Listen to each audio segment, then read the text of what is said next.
Hey everybody, it's Andy Cloudy Milder, your self-ordained metal mogul. This is a contest entry for John over at Rock and Metal Plus. If you search on YouTube for Rock and Metal Plus, you will come across his channel. So he is having a 100 subs contest at the moment.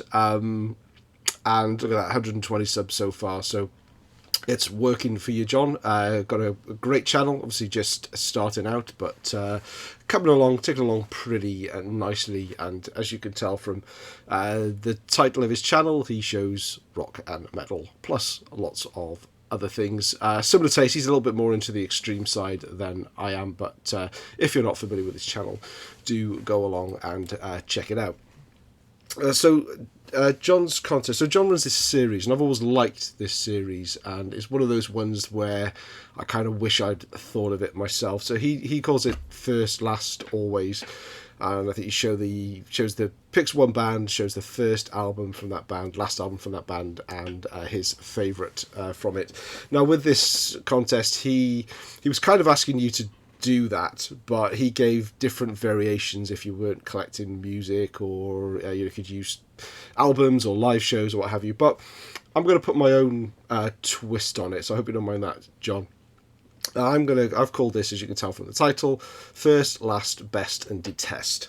What I'm going to show is I've picked the band Saxon.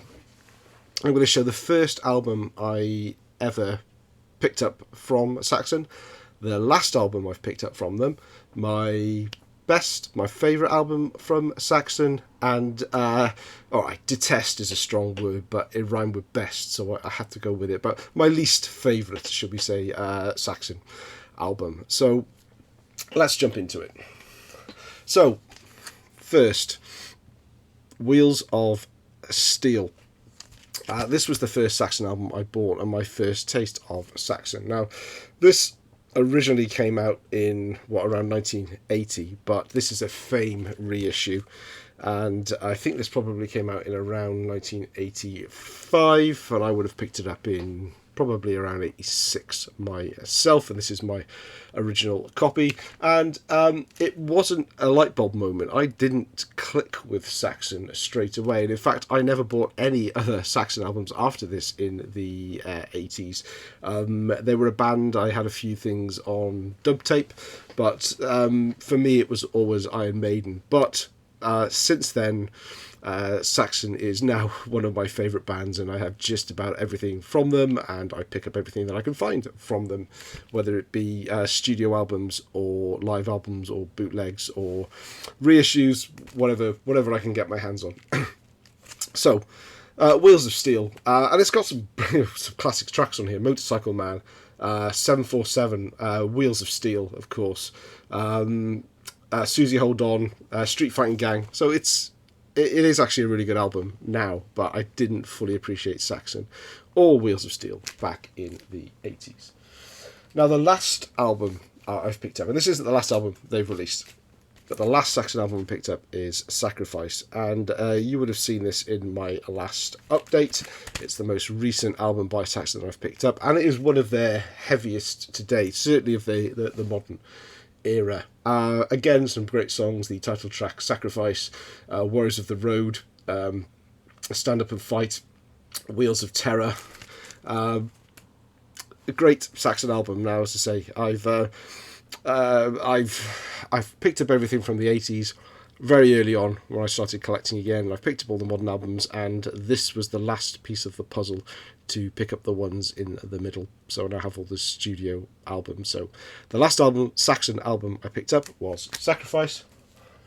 Now, my best and my favourite Saxon album, and this is a very fine line, because there are so many great Saxon albums, and they've got a few different eras as well, and I love the last two albums that they have produced from the modern era, and quite a few from the 2000s as well.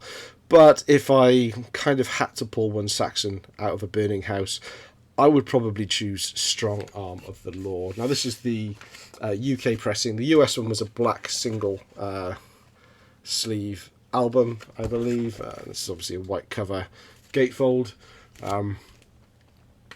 Just a stellar album from start to finish. Heavy Metal Thunder to Hell and Back Again, Strong Arm of the Law, Taking Your Chances, maybe the weakest song on here, but still good. 20,000 Feet, Hungry Years, Sixth Form Girls, and Dallas at 1 p.m. Great early Saxon. So what's his, 1980? This is 1980, isn't it? Yes, it's really as well. I was going to say 1982 for some reason. 1980. Released 2 albums this year. Great stuff. And my least favourite Saxon album, and this kind of jumps around a little bit, but I've opted for Rock the Nations. So Age of Innocence, Rock the Nations, and Destiny are my era of Saxon that I don't really get on with. Bit of a glare there. I don't know. They were trying a bit hard for commercial success in America, I think, and they do go a little bit Def Leppard-y in their sound through this period. So I did pull out Destiny to start with, but when I actually thought about it, and with songs like Party Till You Puke, We Came Here to Rock, it just, for me, this is their weakest album, and I don't detest it really. Again, this is my least favourite, and if I were to do a Saxon ranking album, this would be the one at the bottom, I think. So there we have it. That is my first, last, best, and detest of Saxon. Remember, go and look up John, his channel. I particularly love John that he waited till he got to 100 subs before having a contest. I know it's a very modern thing. The trend now is to have push to the next 100 subs, but I always think it's great when people get there and then reward the subs rather than just trying to coerce other people to joining. But that's, it's fine when people do that. It's just I'm a bit old-fashioned that way. Anyway, thanks for watching. I hope you enjoy this one. I may well do a few more of these myself, but the idea was definitely inspired by John. Thanks for watching. See you soon.